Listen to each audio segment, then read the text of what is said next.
학생 여러분 안녕하세요. 이제 어, 삼각형의 오심 중에서 어, 마지막 수심 정리를 오늘 이제 하겠습니다. 그리고 이제 확장 정리 조금 더 살펴보고요. 그리고 다음 시간에 도형의 닮음을 설명하겠습니다. 오늘 수심은 삼각형의 세 수선이 만나는 점입니다. 그럼 우리가 늘 그랬듯이 삼각형의 세 수선은 한 점에서 과연 만나는가, 그걸 증명을 좀 해보겠습니다. 자, 지금 BF가 수선이고요, CD가 수선입니다. 만나는 교점을 H라 놓으면 H를 통과하는 선 AE가 과연 수선이냐. 그러니까 이제 이게 무슨 얘기냐면 이 있는 데가 왜 90도가 되느냐라는 질문입니다. 그래서 첫째는 A가 이게 이제 수선인가 라는 얘기입니다. 이게 과연 수선인가. A가 누구냐? H를 지나는 선입니다. H를 지나는 선이 과연 수선인가 증명을 해봅시다. 여기에 증명은 이렇게 보시면 됩니다. 삼각형 ADH하고 그 다음에 HEC입니다. 이 두 개의 삼각형을 놓고 관찰을 해보면 요 막곡지각 같고 그 다음에 만약에 E가 직각이라면 D하고 E하고 각이 같으니까 결국 DAH가 HCE하고 왜 같으냐라는 질문입니다. 다시 얘기할게요. 각 DAH 이 각을 A라고 놓을게요. 여기를 A라고 놓으면 이 각이 HCE랑 같으냐라는 질문인데요. 먼저 여기서 사각형 ADHF를 관찰해 볼게요. ADHF를 관찰하면 D가 90도, F가 90도니까 마주보는 각의 합이 180입니다. 따라서 사각형 ADHF가 원안에 내접하는 내접사각형입니다.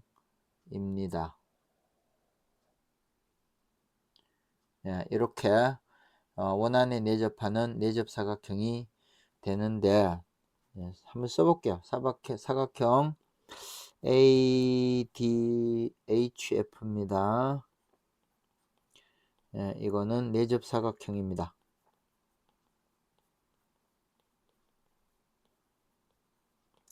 만약에 왜 그러냐라고 하면 대각의 합이 180입니다.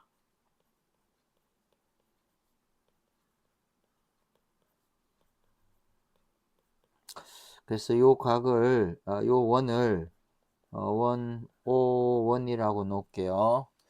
이렇게 놓게 되면 DF를 여기다가 이렇게 긋게 되면 이제 간단히 증명이 되는데, DF를 긋게 되면 저기 앞에 우리 외심할 때 원주각 중심각이라는 걸 배웠죠.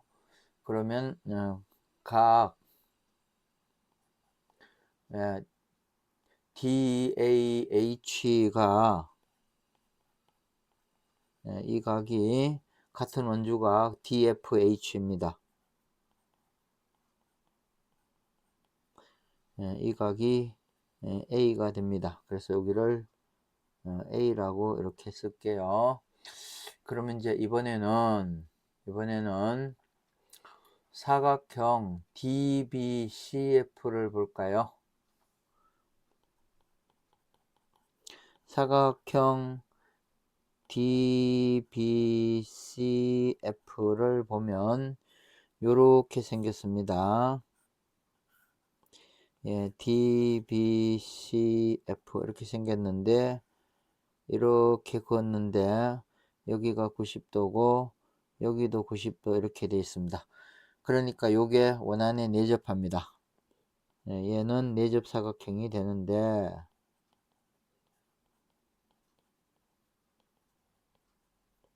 자, 왜 그러냐 하면은 원주각이 같기 때문에 그렇습니다.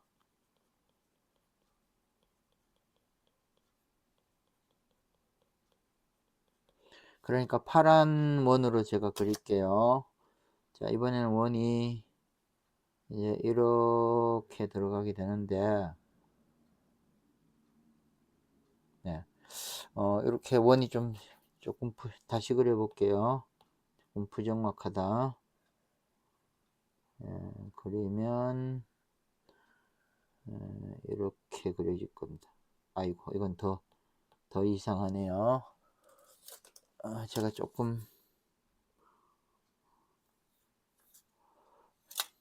조금만 더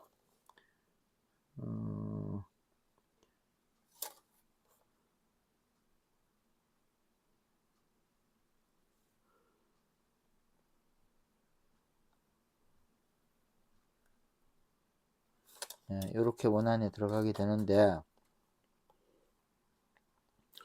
이 원을 원 O2라고 할거예요. 그래서 원 O2에서 보면은 원 O2에서 보면 조금 전에 각 DFH입니다. 그 각이 DFB인데, 그러니까 각 DFB가 이 각이 DB에 대한 원주각이니까 DB에 대한 원주각 하나가 더 있죠. DCB가 됩니다. 그래서 이 각은 DB에 대한 원주각입니다. 그러니까 이 각이 A가 돼서 우리가 여기 첫 번째 질문한 질문에 답이 나왔습니다. 그래서 삼각형 ADH하고 HEC에서 보면 막꼭지각 같고 남은 각 A니까 나머지 각이 E가 90도라는 걸 알 수가 있습니다. 그래서 따라서 각 AEC가 이게 90도라는 걸 알 수가 있는데, 이거 빨간 색깔로 90도 표시를 이렇게 할게요.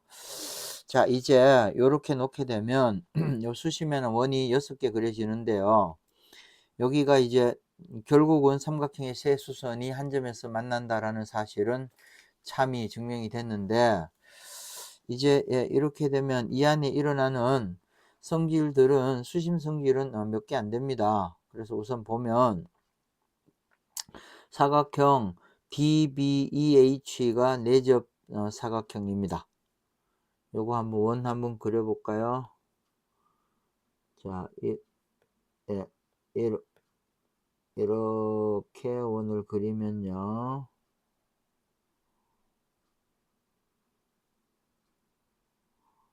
요게 원 안에 이렇게 내접하게 되는데요. 그러면 각도 관계가 어떻게 되는지 한번 볼게요. 우선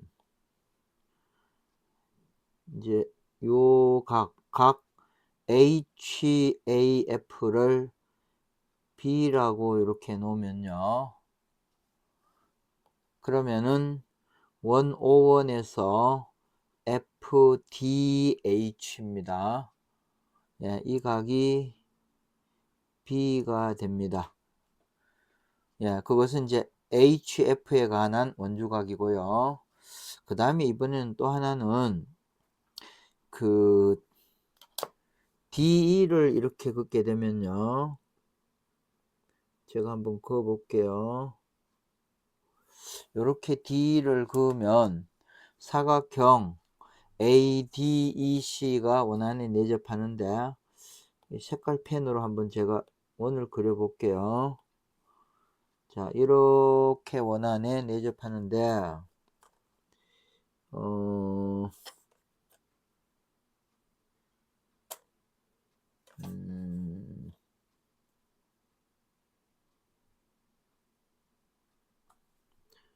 자, 이렇게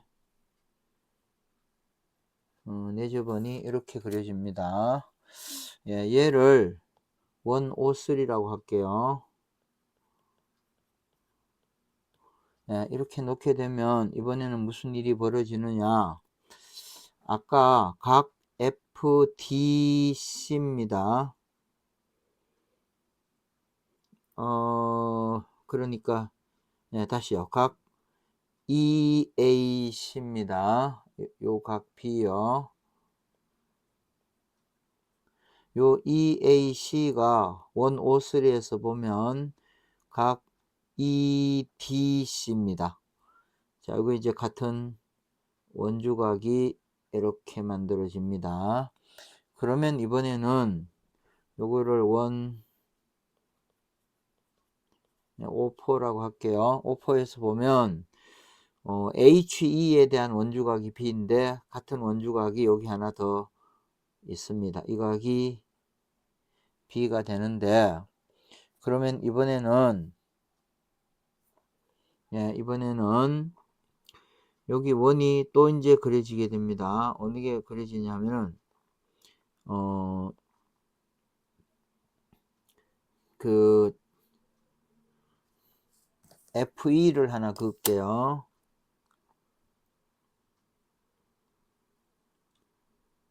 이렇게 FE를 긋게 되면 이번에는 사각형 ABEF가 원안에 내접합니다. 그래서 이걸 각을 색깔을 연두색으로 한번 그려볼게요. 자, 이렇게 원안에 또 내접 사각형이 만들어지게 되는데요.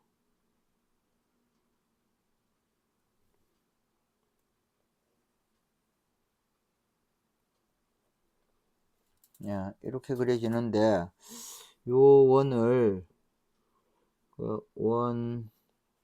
105라고 할게요. 자, 이렇게 놓게 되면 이제 잠깐만 볼게요. 각 F, 그러니까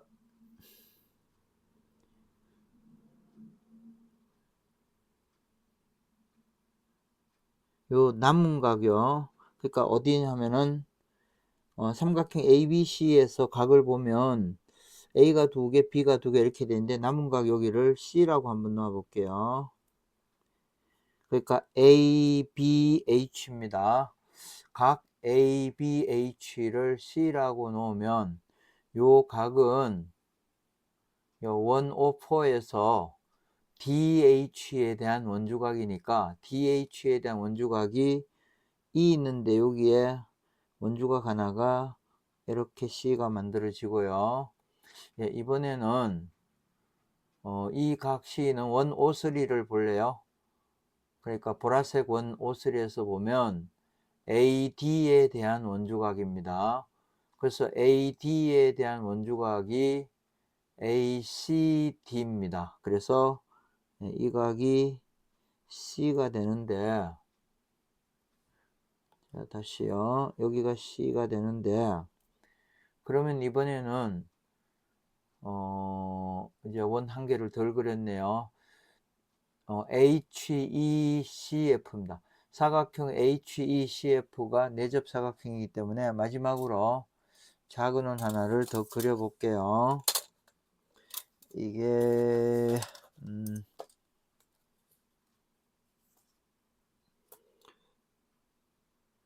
이거 무슨 색깔로 할까요?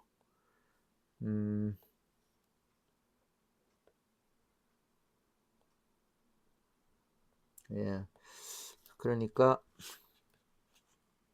FHEC를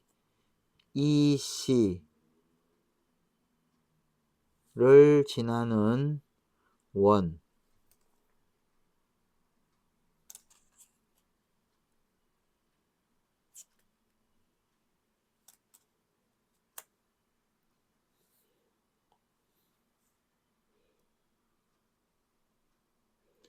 원이 6개 그려지다 보니까 여러분들이 상당히 복잡하게 보일 겁니다. 이렇게 원이 그려지는데, 요 원을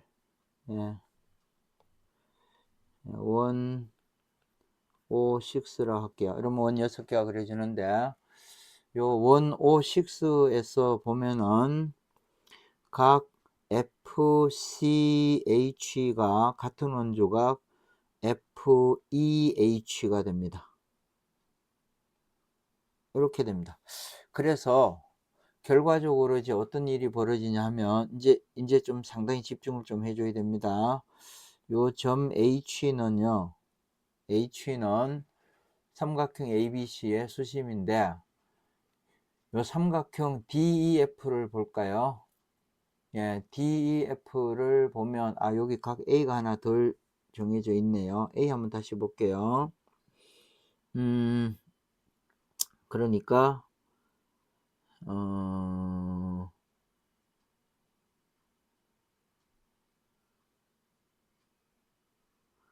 예, 106에서 볼게요. 요 106에서 보면 각 HCE 그 각이 HE에 관한 원주각이니까 HFE랑 같습니다. 그래서 이 각이 A가 돼서 결과적으로 제가 결론을 내리면 이제 굉장히 중요한 여기 확장 정리 하나가 나옵니다. HE가 삼각형 ABC의 수심인데요.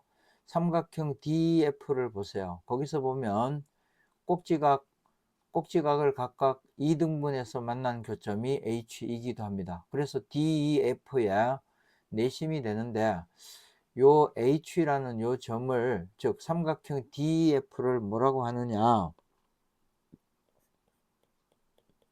이거를 수심 삼각형 또는 수족 삼각형이라 합니다.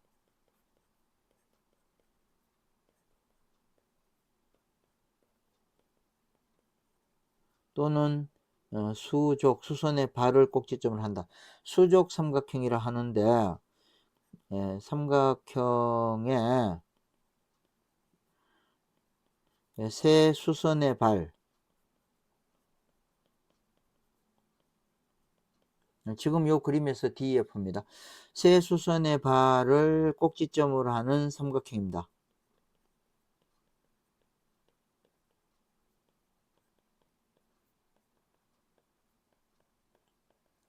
이 삼각형을 수심 삼각형 또는 수족 삼각형이다, 이렇게 얘기를 하는데요. 이때에 여기서 우리가 알 수 있는 거는 삼각형 ABC의 수심 H는, 그래서 삼각형 요게 이제 확장 정리입니다. ABC의 수심 H는 수심 삼각형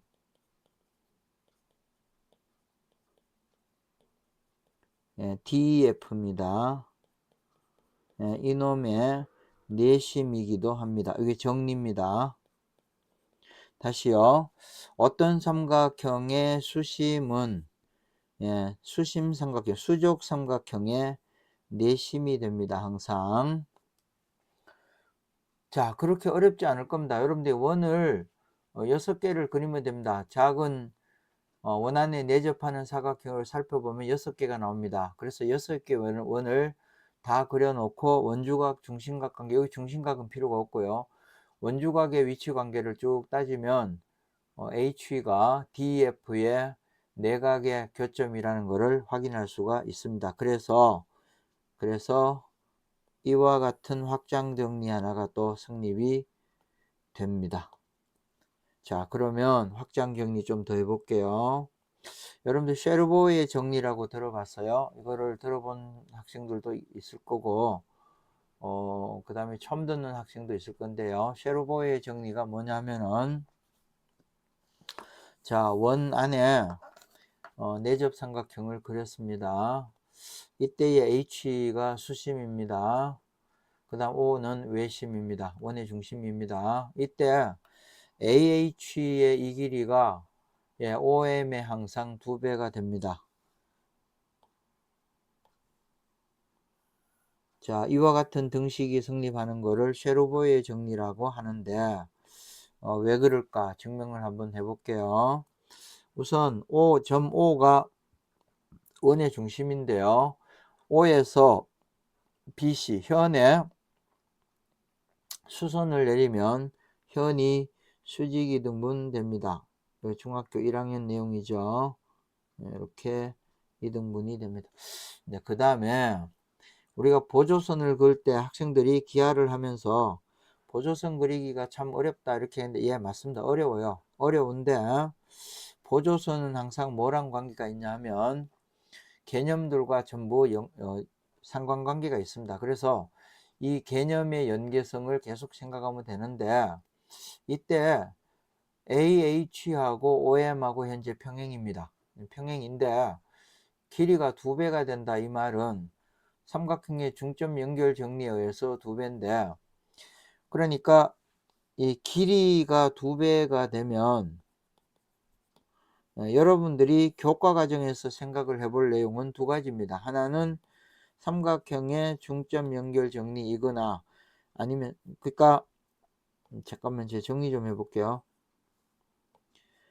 삼각형에서 변의 중점을 이렇게 잡게 되면 중점 연결 정리해서 이렇게 평행하고, 그리고 이 길이하고 이 길이가 2배 관계가 이렇게 성립합니다. 요게 삼각형의 중점 연결 정리입니다. 이거나 아니면 또 사다리꼴의 중간선의 정리라고 하는데요. 사다리꼴을 이렇게 그었을 때 변의 중점을 이렇게 긋게 되면 이 길이 얘가 평행하게 되고요. 그리고 이 길이가 윗변과 아랫변의 합의 2분의 1이 됩니다. 그러니까 평균값이 되는데요. 그래서 2배 관계가 성립한다는 게 바로 요 2가지 이론이 교과에서 사용되는 대표적인 이론들입니다. 그러면 여기 와서 평행하고 그랬으니까 삼각형의 중점 연결 정리, 사다리꼴의 중간선의 정리 다 관계가 있고요. 그 다음 길이가 2배 그랬으니까 역시 삼각형의 중점 연결 정리, 사다리꼴의 중간선의 정리와 관계가 있습니다. 그래서 이렇게 해서 보조선이 어떤 것과 관계 있나라고 이제 추적을 하게 되는데요. 지금 여기서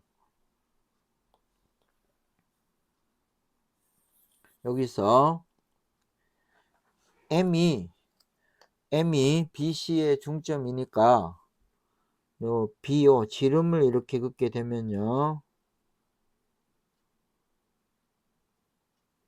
이렇게 지름을 긋게 되면 저 끝점을 P라고 놓을게요. 그 PC를 이렇게 긋게 되면 이제 조금만 집중을 해주세요. 이렇게 PC를 긋게 되면 BP가 지름이기 때문에 C 있는데 여기가 90도가 됩니다. 그러니까 결과적으로 얘가 전부 평행하게 되는데, 그 다음에 또 하나는 여기 길이를 A라고 놓으면 이 길이가 삼각형의 중점 연결 정리해서 EA가 되는데, 삼각형 PBC를 얘기합니다. PBC에서 OM하고 PC하고 평행하고 M이 BC의 중점이기 때문에 삼각형의 중점 연결 정리에 의해서 PC의 길이가 EA가 되는데, 그러면 이제 다 했어요. 이렇게 놓게 되면 AH가 PC와 길이가 왜 같으냐 그 얘기니까 AH하고 PC하고 현재 평행인데 그게 길이가 왜 같으냐 그 얘기니까 HC를 이렇게 긋고 AP를 이렇게 그으면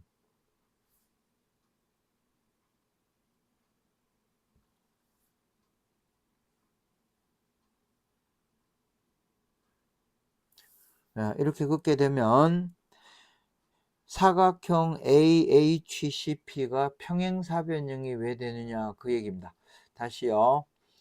AH하고 PC하고 현재 평행한데 이 길이가 왜 같으냐라는 얘기는 AHCP가 왜 평행사변형이라는 얘기니까, 여러분들 여기서 증명은 AP하고 HC가 왜 평행하지 얘를 증명하면 됩니다. 자, 이 증명은 매우 간단합니다. 얘는 일단 BP가, 잘 보세요. BP가 지름입니다. BP가 지름이니까 A 있는데 이 각이 90도입니다. 그 다음에 또 하나 H가 수심입니다. 삼각형 ABC의 점 H, 거기가 수심이기 때문에 CH를 연결하면 이게 수선이라는 소리입니다. 이렇게 연장을 하면 H가 수심이기 때문에 여기가 90도라는 소리입니다. 따라서 A가 90도, 그 다음에 이 자리가 90도 이렇게 되니까 AP하고 여기 뭐가 넣고 Q라고 넣어볼까요? 예, QC가 평행이라는 얘기니까 사각형 AHCP가 평행사변형이라는 얘기입니다. 이거 색칠 한번 해볼게요.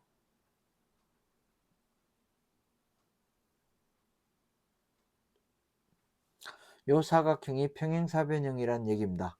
따라서 얘가 평행사변형이니까 마주보는 길이가 같아서 이 길이가 2A가 돼서 결론적으로 AH가 OM의 2배가 된다라는 사실이 증명이 됩니다. 이거를 쉐르보의 정리라고 합니다. 어렵지가 않죠. 이 내용은 뭐 그렇게 어렵지는 않을 겁니다. 찬찬히 따라서 여러분들이 자기 노트에 이 증명 과정을 다시 써보면 됩니다. 제일 먼저 해야 될 거는 지름 BP를 긋는 작업입니다. BP를 긋고 PC를 긋게 되면은 C가 90도라는 사실이고요. C가 90도면은 PC하고 AH하고 OM하고 세 개가 전부 평행하다 이렇게 되고, 그 다음에 삼각형 PBC에서 보면 M이 BC의 중점이기 때문에 중점 연결 정리에 의해서 PC의 길이가 2배가 됩니다. OM의 2배가 돼서 2A가 되는데 PC하고 AH하고 평행하기 때문에 사각형 AHCP가 왜 평행사변형이지 그걸 증명하면 된다. 근데 그걸 증명하기 위해서는 AP하고 QC하고 왜 평행이냐를 증명하는 건데 이거는 이제 너무 쉬워요. BP가 지름이니까 원주각 관계가 각 A가 90도가 되고, 그 다음에 H가 수심이기 때문에 CH를 연장하면 이게 수선인 겁니다. 그래서 Q인 데가 90도니까 AP하고 HC하고 평행돼서 순식간에 AHCP가 평행사변형이라는 게 증명됩니다. 따라서 AH가 PC랑 길이 같아지니까 AH는 OM의 2배다 라는 결론에 도달할 수가 있습니다. 이거 여러분들 중학교 3학년 원 무리수 동원해서 피타고라스 쓰고 이렇게 하면 이 내용을 알 때 문제를 풀 수 있는 실전 문제가 굉장히 많습니다. 그런데 여기서 지금 제가 안 다루는 건 나중에 다룰 텐데요. 여기서 다루지 않는 이유는 무리수나 피타고라스 정리나 원의 성질을 배우지 않은 저학년도 제 영상을 많이 보는 걸로 제가 알고 있어요. 그래서 그 학생들을 위해서 그 학생들을 배려해서 제가 루트 들어가고 중3거 집중적으로 들어가는 그런 실전 문제는 여기서는 다루지 않을 겁니다. 그러나 나중에 진도가 더 나가면 제가 무리수도 다뤄줄 거고요. 피타고라스 정리도 다룰 겁니다. 그걸 다룬 다음에 언젠간 쉐르보의 정리에 의해서 문제를 풀 수 있는 실전 문제를 제가 다뤄보도록 하겠습니다. 그러나 지금은 다루지 않을 겁니다. 그 다음, 자, 이번에는 또 확장 정리가 되는데요. 이거는 뭐냐면 삼각형에서 그러니까 외심, 그 다음에 수심, 그리고 무게중심, 요거 이제 여러분들이 내가 수업을 다 해줬고요. 구점원이라는 게 있습니다. 이 구점원은 지금 설명을 안 하고 저기 진도 좀 많이 나간 뒤에 제가 할 텐데요. 9개의 점, 어떤 점, 여기서 지금 다루기엔 너무 복잡한 내용입니다. 9개의 점이 원주상에 있게 되는데요.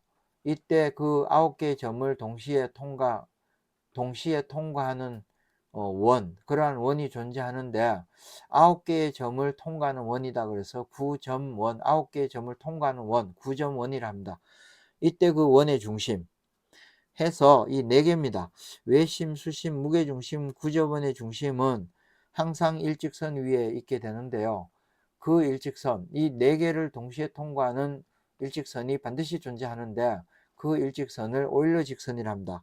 여기서는 구점원에 대한 언급은 지금은 안 할게요. 나중에 저 뒤에 구점원 설명하고 그때 다시 이걸 다루도록 하겠는데요. 우선 지금 오늘 여기의 수업은 3개입니다. 예, 외심, 수심, 무게중심이 왜 항상 일직선 위에 있을까 이제 이 얘기인데요. 요거는 이제 어렵지 않습니다. 굉장히 쉬워요. 우선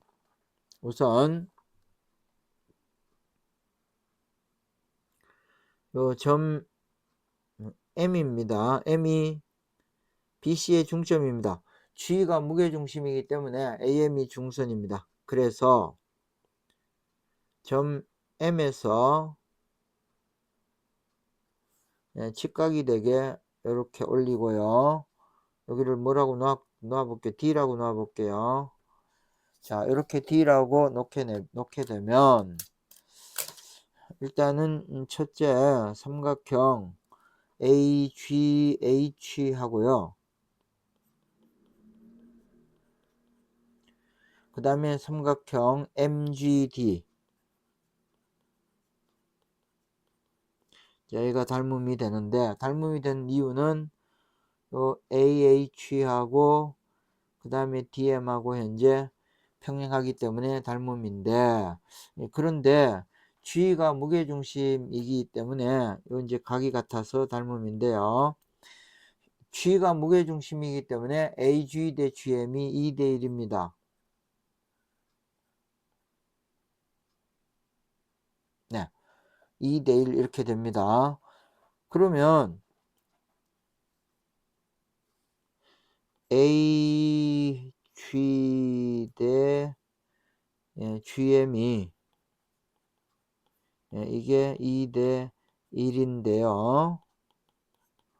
그 다음에 또 하나는 이게 2대 1이면 AH하고 DM하고가 2대 1인데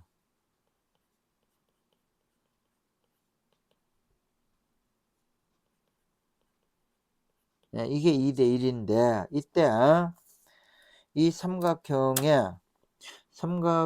ABC의 외심은 BC의 수직이등분선 위에 있게 됩니다. 그러니까 DM을 연장을 해서 이렇게 보면 요 반직선을 하나 그을게요.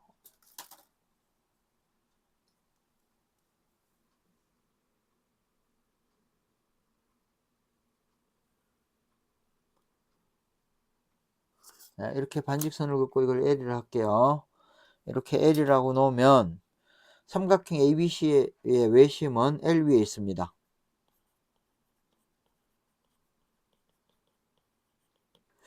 이 위에 외심이 어디엔가 있는데 이때 이 위에 어디 외심을 O라고 이렇게 놓아 볼게요. 이렇게 놓으면 아까 그 쉐르보의 정리에 의해서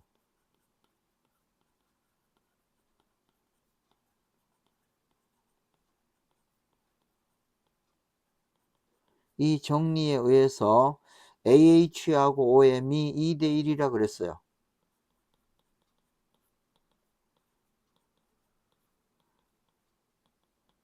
그렇기 때문에 AH하고 OM이 2대 1이라 그랬는데 아까 위에 AH하고 DM이 여기가 2대 1이라고 했기 때문에 조금 전에 여기가 2대 1 되는 게 증명이 됐어요. 그렇기 때문에 요 외심 O는 바로 D라는 소리입니다. 따라서 외심 O는 D가 되는 겁니다. 그러므로 이제 표시를 해 볼게요. 요 자리 D는 여기는 외심, 그 다음에 G 여기는 무게중심,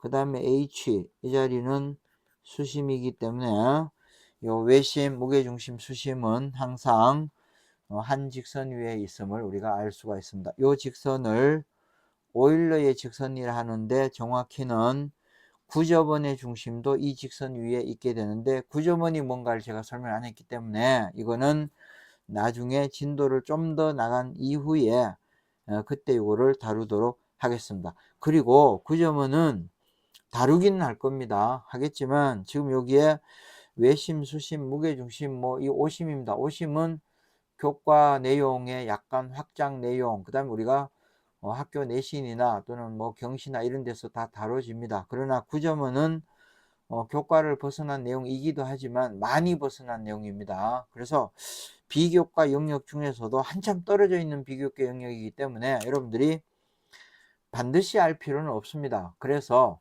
외심, 수심, 무게중심이 동일한 직선 위에 있다라는 사실만 알아도 충분하지 않을까라고 생각합니다. 구조범까지 다루지 않더라도. 그러나 혹시나 여기 수학을 상당히 즐겨하고 좋아하는 학생이 있다면 또 구조문에 대해서 궁금해할 수 있으니까 저기 뒤에 진도가 좀 나간 이후에 구조문에 대한 이론을 설명을 하고 그때 요 오일러의 직선을 다시 한번 언급하도록 하겠습니다. 자, 오늘은 여기까지 수업을 하고 마치는데요. 제가 여러분들의 공부를 실질적으로 이렇게 영상을 통해 가지고 강의를 하면서 여러분들 도움을 주고 있지만 그거 말고 공부를 할 때 우리가 어떤 자세로 공부를 할까라는 여러분들한테 해주고 싶은 이야기가 굉장히 많습니다. 그래서 오늘 하나를 딱 얘기를 할게요. 자, 여러분들 공부를 할 때 제가 꼭 권하고 싶은 얘기가 있습니다. 그게 뭐냐 하면 이제 수학 공부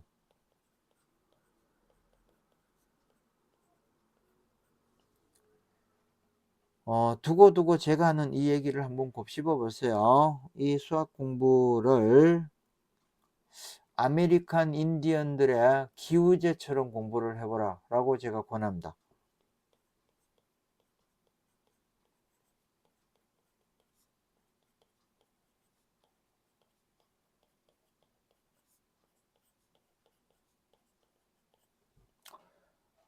이 기우제처럼 공부해라. 자, 여기 학년이 어린 학생들도 있을 텐데 기우제가 뭐냐면 요 기우제는 요 빌기자 비우자인데 가물었을 때 그러니까 오늘날 미국에 있는 사람들은 다 아메리칸 인디언들은 아니죠. 다 쫓겨났죠. 원래 이제 그 땅에 아메리칸 인디언들이 주인들이었는데 그 영국의 청교도들이 기독교죠. 기독교 선교를 하기 위해서 배 타고 들어와서 그들이 이제 지금 주인 행사를 하는 게 오늘날의 미국인데요. 그 청교도들이 들어오기 이전에 살았던 사람들이 아메리칸 인디언들입니다. 지금도 있죠, 흩어져. 근데 이 아메리칸 인디언들이 그 당시 아주 옛날 얘기입니다. 지금부터 한 적어도 200년 이상 옛날 얘기인데 이 아메리칸 인디언들이 그 당시에는 기계 문명이 뭐 그렇게 발달하거나 그렇지 않았고요. 그들이 뭐 사탕수수 같은 주로 농사 짓기에 의해서 먹고 살았는데요. 그 당시에 오늘날처럼 기계 문명이 발달하지 않았던 때이기 때문에 농사를 지으려면 반드시 물이 필요하죠. 그런데 뭐 어디 호수에 있는 호수를 막아서 연못을 막아서 뭐 물을 사용한다든지 또는 뭐 물펌프를 사용하든지 양수기를 사용한다든지 이렇게 이런 오늘날 우리는 이제 물을 농사 짓는데 끌어올리는 방법은 기계 문명이 발달해서 지금은 그렇게 어렵지는 않습니다. 그러나 그 당시는 그런 게 없었기 때문에 그들이 농사를 지을 때는 항상 하늘을 쳐다보는 겁니다. 이게 무슨 얘기냐? 하늘에서 비가 내려주면 감사한 거고 비를 내려주지 않고 오랜 기간 동안 가뭄이 있게 되게 되면 농사가 이제 망치고 왜냐하면 하늘에서 비를 내려주느냐 안 내려주냐에 의해서 농사의 성패가 달려있는 그런 시대였습니다. 그렇기 때문에 그들은 비라는 것이 대단히 이제 중요한데 엄청 가물게 되면 농사가 전부 이제 망하기 때문에 비가 오지 않았을 때 그들은 항상 하늘에서 비가 내려 달라고 해서 뭐 하늘에 신이 있다고 믿었겠죠. 천신한테 비는 겁니다. 비가 오도록 해달라고 비는 그러한 제사를 기우제라고 합니다. 기우제. 하늘에서 비 내려 달라고 하늘을 향해서 지내는 제사. 그걸 기우제라고 하는데, 근데 여기서 재밌는 것은 아메리칸 인디언들이 기우제를 지내면 비 올 확률, 여러분들 확률 배우죠?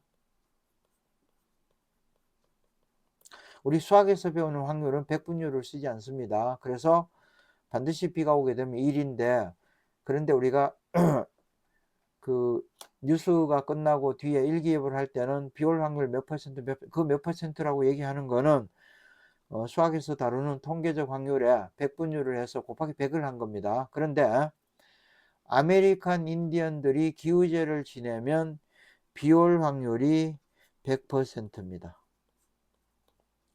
자, 이 얘기는 대단히 유명한 이야기인데요.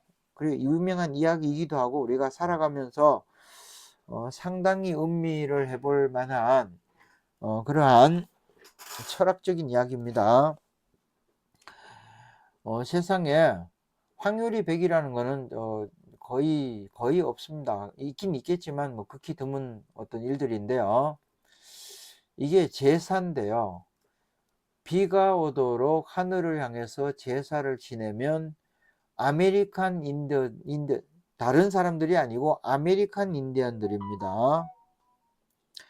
이 아메리칸 인디언들이 이 사람들이 기우제라는 걸 지내면 반드시 비가 옵니다.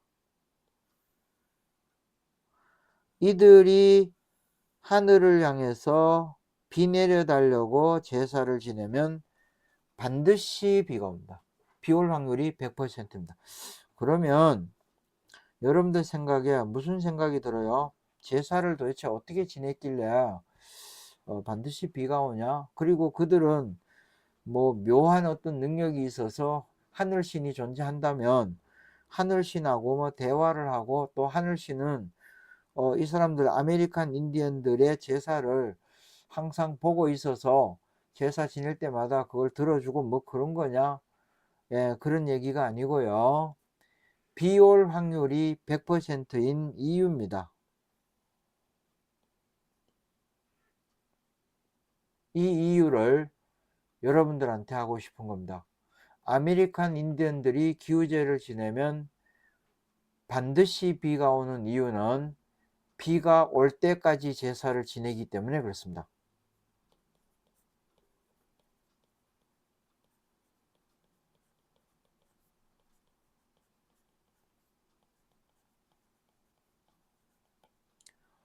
설령 제사를 지내는 날이 일주일이 되든 한 달이 되든 1년이 되든 비가 오면 기우제를 멈춥니다. 그렇기 때문에 비 올 확률이 100%입니다. 그러니까 비가 올 때까지 제사를 지내기 때문에 제사를 지내기만 하면 비가 오는 겁니다. 다시요. 제사를 지내는데 어떻게 비가 오지? 안 올 수도 있잖아. 예, 그런 얘기가 아니고 올 때까지 지내는 겁니다. 비가 올 때까지 기우제를 지내기 때문에 아메리칸 인디언들의 기우제는 비 올 확률이 항상 100%인 겁니다. 이 얘기를 왜 하느냐 하면 여러분들 수학 공부에 왕도는 없습니다. 시중에 많은 참고서도 있고 좋은 학원도 있고 좋은 학교에 좋은 선생님도 있고 뭐 요즘은 미디어가 발달해서 여러분들 공부할 수 있는 수많은 정보를 습득할 수 있는 채널이 다양합니다. 그런데 왜 안 될까요? 예, 공부가 비록 수학뿐만이 아니고 다른 과목도 마찬가지인데요. 공부가 잘 안 되는 것은 환경이 그렇게 나빠서 그런 것이 아니고요. 아메리칸 인디언들의 기호제처럼 공부가 만족하는 수준이 될 때까지 그렇게 공부를 해 봤느냐는 질문을 제가 하는 겁니다. 공부를 그렇게 해본 적이 있느냐는 얘기입니다. 비가 올 때까지 공부를 해본 적이 있느냐? 이 질문을 제가 하는 겁니다.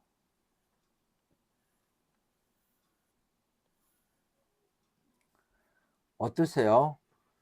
비 올 비가 올 때까지 제사를 지내는 것처럼 여러분들이 수학의 어떤 단원 몇 학년 거 뭐든 좋아요. 대수든 기하든 뭐 어떤 부분이든 뭘 하다가 어렵다, 이해가 완전하게 되지 않는다 라고 했을 때 아메리칸 인디언들의 기우제를 한번 회상해 보세요. 제가 이 이야기를 기억을 한번 해보세요. 나는 이 내용, 지금 이해되지 않은 이 내용을 완전히 이해할 때까지 내가 할 수 있는 모든 수단과 방법을 다 총동원을 해서 그렇게 해본 적이 있느냐라는 질문을 여러분들한테 합니다. 아마 여러분들은 내가 해봤는데 어렵다라고 얘기하겠지만 그 해봤는 데가 도대체 어디까지 해보고 해봤다라고 얘기를 할까요? 그래서 이걸 그렇게 해보란 얘기입니다. 적어도 그렇게 해서 난 항상 100%로 뭘 해냈다, 그걸 얘기하는 게 아니고 그렇게 할 수 있도록 그만큼 노력을 해본 뒤에 수학이 어렵다든지 쉽다든지 뭐가 어떻다든지 그런 얘기를 하고 있는가라는 얘기입니다. 인간이 신이 아니기 때문에 모든 것을 다 잘할 수는 없습니다. 그러나 잘할 수 있을 때까지 내가 할 수 있는 모든 것을 다 동원해서 해봤냐는 대단히 중요합니다. 그렇게 해보고 수학이라는 과목은 말이야 라고 비로소 얘기를 하는 거지, 그런 노력을 해보지 않고 수학이 어쩌고 저쩌고 하는 것은 그것은 어불성설입니다. 그것은 노력을 해보지 않고 수학이 어쩌고 하는 얘기는 수학을 알 수도 없거니와 잘할 수도 없습니다. 내 노력이 일천한데 수학이 잘 될 리가 없죠. 결코 수학은 노력하지 않는 사람한테 갑자기 뭐 꿈을 꾸듯이 신이 나타나 가지고 뭐 누구야 이렇게 해봐, 그렇게 하는 게 수학이 아니잖아요. 피나는 노력을 해서 그래도 긴가민가 자, 제가 지금 기하를 여러분들한테 하죠. 여러분들보다는 제가 기하를 더 잘하겠죠. 예, 저는 기하를 매우 좋아하는 사람이고요. 나름 잘 합니다. 네, 그런데 나 같은 사람이 기하를 더 잘하기 위해서 제가 어떻게 하냐면은 저희 집에서 학원까지 올 때 걸어오는데요. 거의 걸어 다닙니다. 걸으면 한 30분에서 40분 정도 이렇게 걸어오는데요. 걸어오다 보면 중간에 개천을 하나 지납니다. 여기 서울이니까 양재천이라는 작은 개천을 하나 지나오는데요. 그 개천을 지나올 때 제가 버릇처럼 하는 게 있습니다. 나무 막대기가 이렇게 생긴 막대기가 하나 있으면 제가 나무 막대기의 어쩐 지점을 이렇게 주시를 하고 막대기를 주셔서 이 막대기를 집어 던졌을 때 여기에 제가 쥐었던 이 위치를 점이라고 생각하면 이 점이 어떻게 이동을 하면서 이 막대기가 지나갈 때 이 점은 어떤 형태의 그림을 그리면서 이동이 될까? 여러분들 나중에 고등과정을 배우면 지겨울 정도로 많이 다루는 내용입니다. 자취는 수식으로 쓰면 어떻게 될까 중요한 게 아닙니다.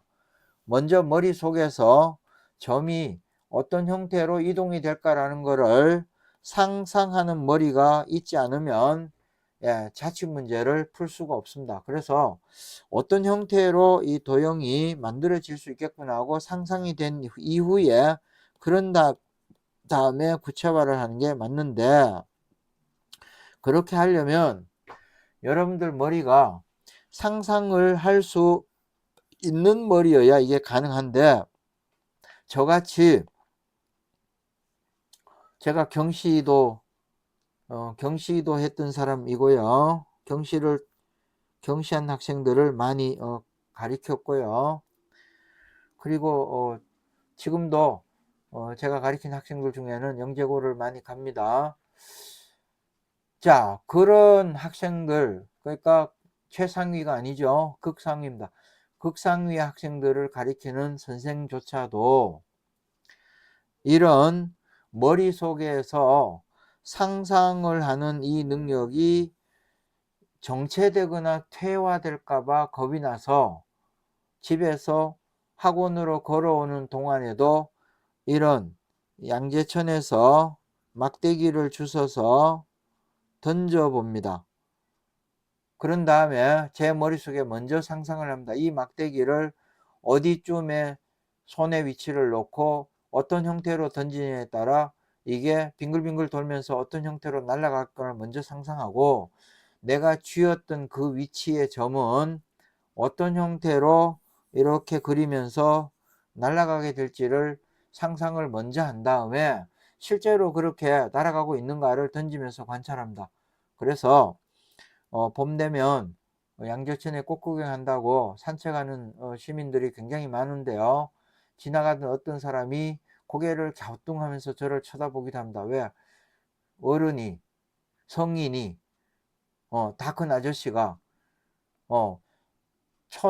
양재천을 건너서 오다가 나무 막대기 하나를 주워 가지고 공중으로 확 던지고, 그러면 뭐 공중에 날아가는 새가 있다면 새를 맞추려고 던졌겠죠. 아무것도 없어요. 아무것도 없는데 공중으로 던져 놓고, 문제는 이 아저씨가 던져 놓은 막대기가 어떻게 지나가는가를 유심히 이렇게 쳐다봅니다.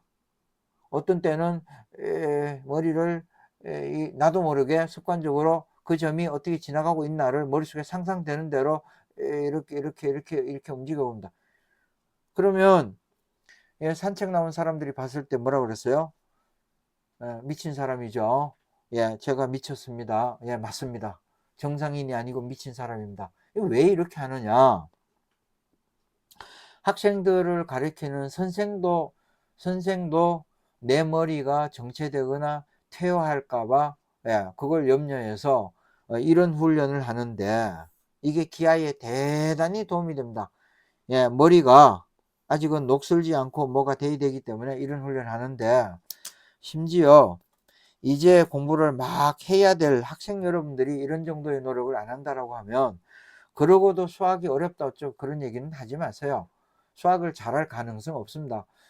대단히 피나는 노력을 하고 그런 다음에 수학이 어쩌고 저쩌고 얘기를 하는 것이지, 노력은 1밖에 안 해놓고 결과 100을 기대한다라는 거는 그건 사기입니다. 말이 안 됩니다. 그래서 여러분들한테, 오늘 바깥에 비가 조금 오는데요, 아메리칸 인디언들의 기우제처럼 그렇게 여러분들이 수학 공부를 한번 해보세요. 한 다음에 여러분들이 수학이 대단한 경지에 이르게 되면, 그래서 유명한 인물이 된다면, 제 영상을 보고 이것이 도움을 받은 학생이라면 나중에 어디 무슨 인터뷰 같은 거를 할 때라도 한번 그런 얘기를 해보세요. 제가 아주 어릴 때 이 재능 기부한 영상을 보고 제가 공부를 좀 한 적이 있는데, 거기에 선생님이 아메리칸 인디언들의 기우제 얘기를 한 적이 있는데, 나는 상당히 충격을 먹었다. 그래서 그 이후에 내 공부는 아메리칸 인디언들의 기우제처럼 공부를 하자라고 마음을 먹었고, 그렇게 나는 공부를 했노라 라고 얘기를 한다면, 또 여러분들의 후배, 까마득한 후배들이 여러분들의 이야기를 듣고, 아, 공부 저렇게 하는 거구나 해서 선한 영향력이, 예, 대물림이 될 겁니다. 여러분들 후배들한테 또 대물림이 되는데, 여러분들 많은 노력을 하세요. 상당히 노력을 하게 되면 반드시 여러분들 공부의 결과는 노력을 배신하지 않습니다. 결코 배신하지 않습니다. 제가 어마어마하게 노력을 한 사람 중에 한 사람입니다. 나중에 기회가 있으면 제가 공부하면서 어떤 노력을 했는가를 잠깐 짬이 날 때 한 번씩 얘기를 해줄 겁니다. 얼마나 노력을 해서 오늘날 여러분들이 가르치는 수학 선생이 될 수 있었는지를 제가, 저의 얘기를 좀 할 겁니다. 자, 오늘은 좀 뒤에 좀 사족이 길었는데요, 이것이 쓸데없는 저런 얘기를 왜 하나 라고 생각하시는 분들도 있겠지만, 여러분들 공부에 많은 도움이 되라고 해주는 이야기니까 아메리칸 인디언들의 기우제처럼 공부하는 거를 결단을 한번 해보시기 바랍니다. 자, 오늘 수업은 여기까지 하고 다음 시간에 또 만납시다. 다음 시간에는 요 수심 관련된 실전 문제는 없습니다. 한다면 무리수가 무조건 나오기 때문에 나중에 다루게 되고요. 닮음을 이론부터 할 텐데 닮음 대단히 어렵습니다. 네, 여러분들 많은 기대를 해 주셔도 좋겠습니다. 다음 시간에 봅시다. 안녕히 계세요.